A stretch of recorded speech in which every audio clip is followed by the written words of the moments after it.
तो कहते हैं काम क्रोध मोह स्मृति भ्रंश बुद्धि नाश सर्वनाश कारणत्वात्, क्योंकि ये काम क्रोध को बढ़ाने वाला है। कुसंग काम क्रोध को बढ़ाएगा, मोह को बढ़ाएगा और स्मृति का नाश कर देगा, स्मृति भ्रंश कर देगा, स्मृति को भ्रमित कर देगा और बुद्धिनाश। दुस्संग से, कुसंग से, दुष्ट लोगों के संग से बुद्धि का नाश होता है और बुद्धिनाश, बुद्धिभ्रंश काम क्रोध के आने के बाद सर्वनाश कारणत्वात्, इस सर्वनाश का कारण है।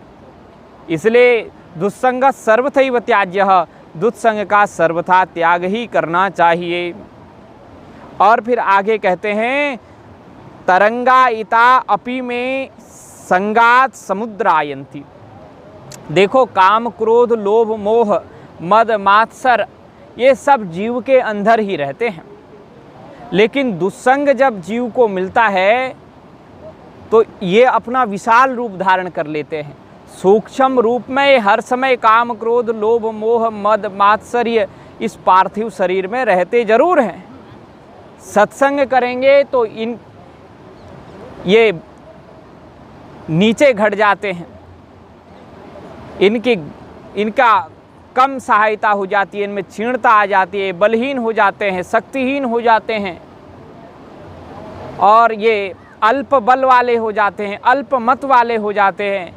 लेकिन जब हम दुस्संग करते हैं तो काम क्रोध लोभ मोह मद मात्सर्य आदि जितने भी विकार हैं ये बहुमत में आ जाते हैं, बढ़ जाते हैं, पुष्ट हो जाते हैं, ये अपना राज करने लग जाते हैं।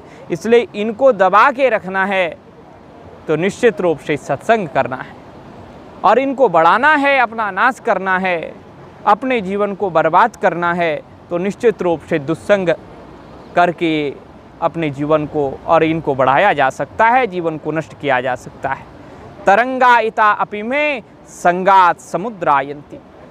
ये काम क्रोध लोभ मोह ये पहले तरंग के रूप में रहते हैं, क्षुद्र आकार में रहते हैं, ये रहते जरूर हैं, लेकिन कहते हैं दुस्संगात समुद्रायन्ते, संगात समुद्रायन्ते, दुस्संग से विशाल हो जाते हैं, समुद्र की तरह ये अपना रूप धारण कर लेते हैं, समुद्र की तरह ये अपना आकार धारण कर लेते हैं, पहले समुद्र की तरंग की तरह रहते हैं।